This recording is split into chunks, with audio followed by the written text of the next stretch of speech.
Welcome back to Easy English Class. I'm Marco, and I'm here with my co-host, Erica. Today, we have a really important topic that everyone needs to know about. Absolutely, Marco. Today we're talking about how to call 911 in an emergency. This is crucial English that could literally save your life or help someone else in need. That's right. We know this might seem like a scary topic, but it's so important to be prepared.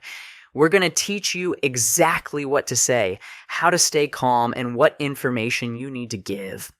Before we start, please remember to subscribe to Easy English Class, hit that like button, and share this video with anyone who might need this information.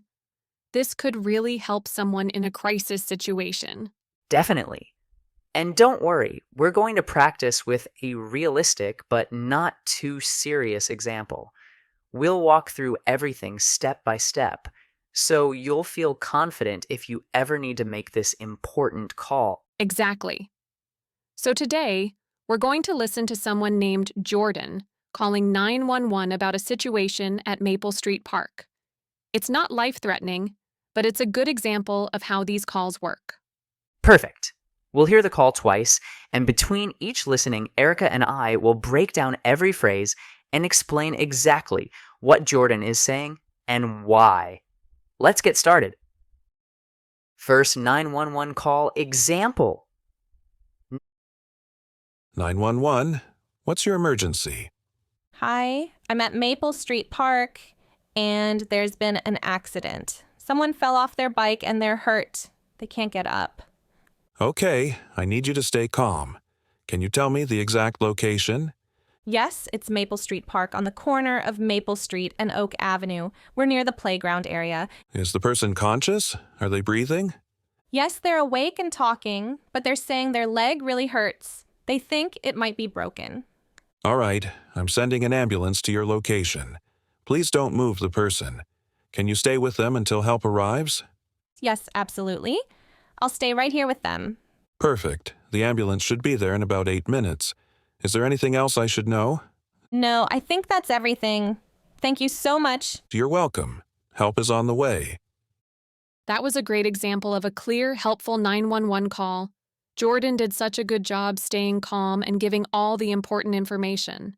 Absolutely. Let's break this down. Phrase by phrase. First, the operator always starts the same way. 911. What's your emergency? This is the standard greeting, and they want you to immediately tell them what's wrong. Right.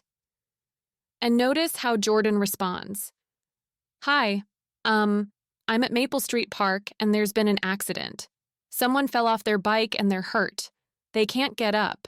This is perfect because Jordan gives 3 key pieces of information right away: location, what happened, and the current situation. Exactly. The phrase "there's been an accident" is really useful. You can use this for car accidents, falls, injuries, or any kind of mishap. It immediately tells the operator that someone is hurt. And someone fell off their bike is a clear description of what happened. Fell off means to lose balance and drop from something. You could also say, fell down the stairs, or fell in the bathroom. Good point. And "they're hurt" is simple and direct. Hurt means injured or in pain. You could also say they're injured or they're in pain. And "they can't get up" tells the operator how serious it might be. Then the operator says, okay, I need you to stay calm. Can you tell me the exact location? This is super important. Stay calm means don't panic, breathe normally, and think clearly. The operator always asks for the exact location because the ambulance needs to know precisely where to go. Yes. And Jordan gives a perfect answer. Yes, it's Maple Street Park on the corner of Maple Street and Oak Avenue. We're near the playground area. See how specific this is? On the corner of means at the intersection where 2 streets meet. Near the playground area gives even more detail about where in the park they are. That's so important. If you're calling 911, try to give the exact address if you know it. plus any landmarks or specific details that will help emergency responders find you quickly. Absolutely. Then the operator asks, is the person conscious? Are they breathing? These are standard medical questions. Conscious means awake and aware of what's happening around them. Breathing means their lungs are working normally. Right. And Jordan answers perfectly. Yes, they're awake and talking, but they're saying their leg really hurts. They think it might be broken. Awake and talking confirms the person is conscious, but introduces contrast. They're conscious, but they're in pain. Their leg really hurts, describes the specific problem. And they think it might be broken is important information about the potential injury. Might be means possibly, or maybe. Broken refers to a bone that's cracked or fractured. The operator then says, "All right, I'm sending an ambulance to your location. Please don't move the person. Can you stay with them until help arrives?" I'm sending means the operator is dispatching or calling for help. Don't move the person is crucial safety advice. Moving someone with a broken bone could make the injury worse. Exactly. And until help arrives means until the paramedics or ambulance gets there. Help arrives is a common phrase meaning emergency responders reach the location.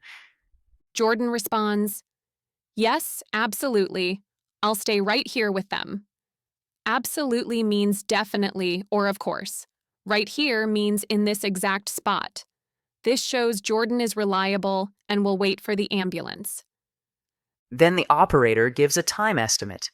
Perfect. The ambulance should be there in about 8 minutes. Is there anything else I should know? Should be means probably or likely. About 8 minutes gives an approximate time. Anything else I should know asks if there are other important details. And Jordan finishes with, "No, I think that's everything. Thank you so much. That's everything means there's no additional information to share. Thank you so much shows appreciation for the help." Perfect.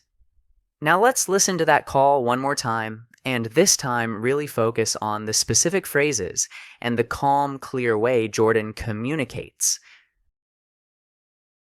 Second 911 call, example, listen, and repeat. 911, what's your emergency? Hi, I'm at Maple Street Park, and there's been an accident. Someone fell off their bike, and they're hurt. They can't get up. Okay, I need you to stay calm. Can you tell me the exact location? Yes, it's Maple Street Park on the corner of Maple Street and Oak Avenue. We're near the playground area. Is the person conscious? Are they breathing? Yes, they're awake and talking, but they're saying their leg really hurts. They think it might be broken. All right, I'm sending an ambulance to your location. Please don't move the person. Can you stay with them until help arrives? Yes, absolutely. I'll stay right here with them. Perfect. The ambulance should be there in about 8 minutes. Is there anything else I should know? No, I think that's everything. Thank you so much. You're welcome. Help is on the way. That was excellent. Now let's talk about the most important phrases you need to remember for any 911 call. Right. First, always start with your location. This is the most critical information. You can say, "I'm at," followed by the address or place name. For example, "I'm at 123 Main Street," or "I'm at Central Shopping Mall." Exactly. And then immediately describe what's happening. Here are some useful phrases. There's been an accident. Someone is hurt. There's a fire. Someone broke into my house, or I need medical help.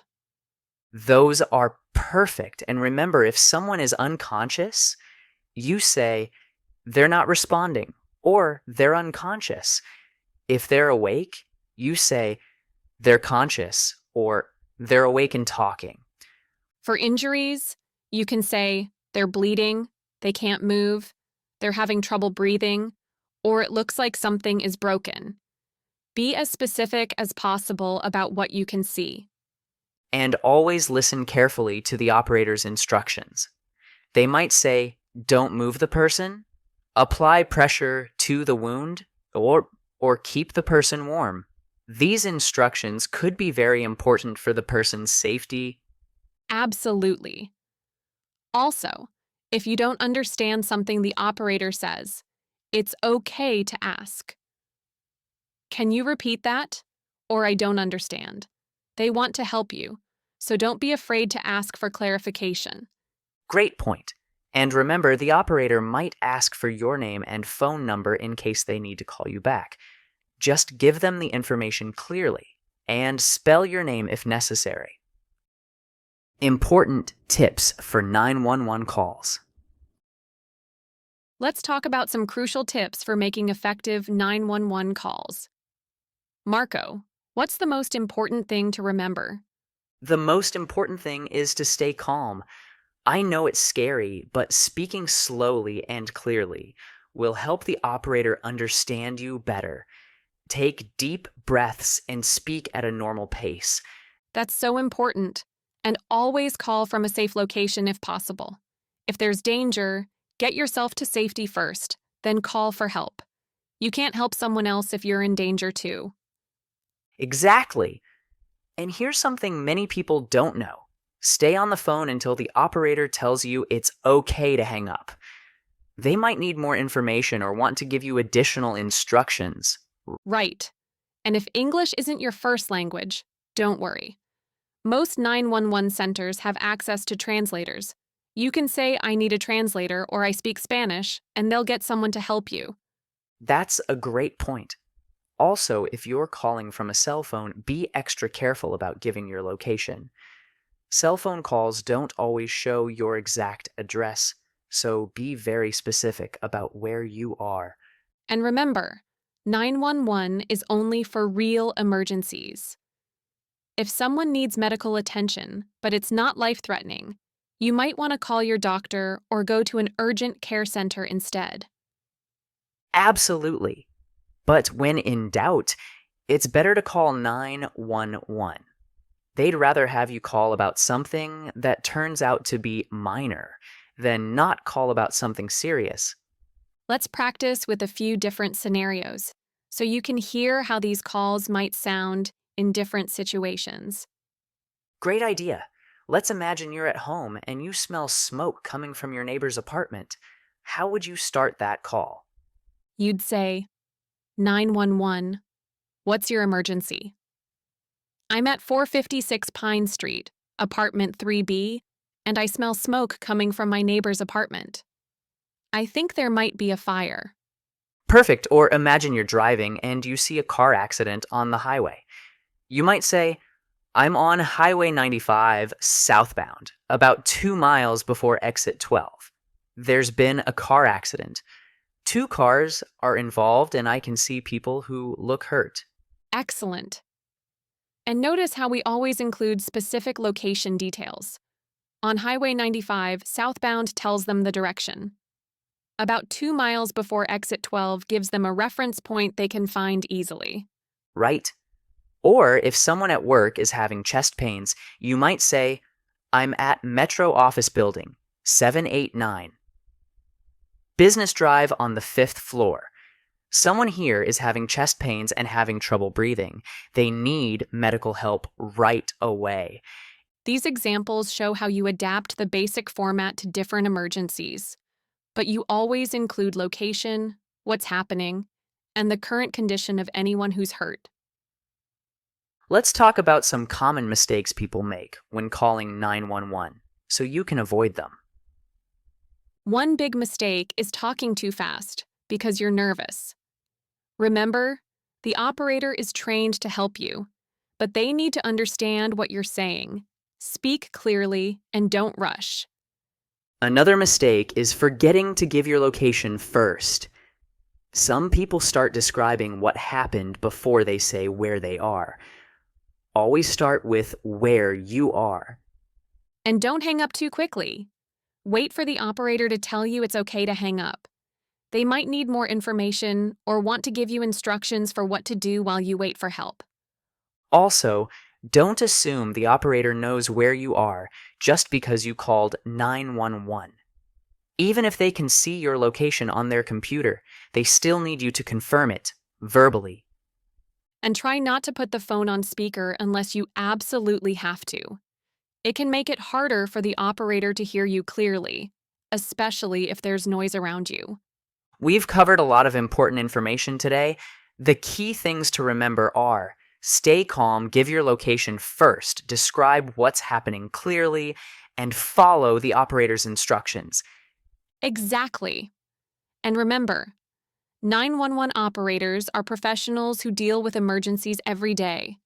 They're trained to help you through difficult situations, so trust their guidance and don't be afraid to ask questions if you don't understand something.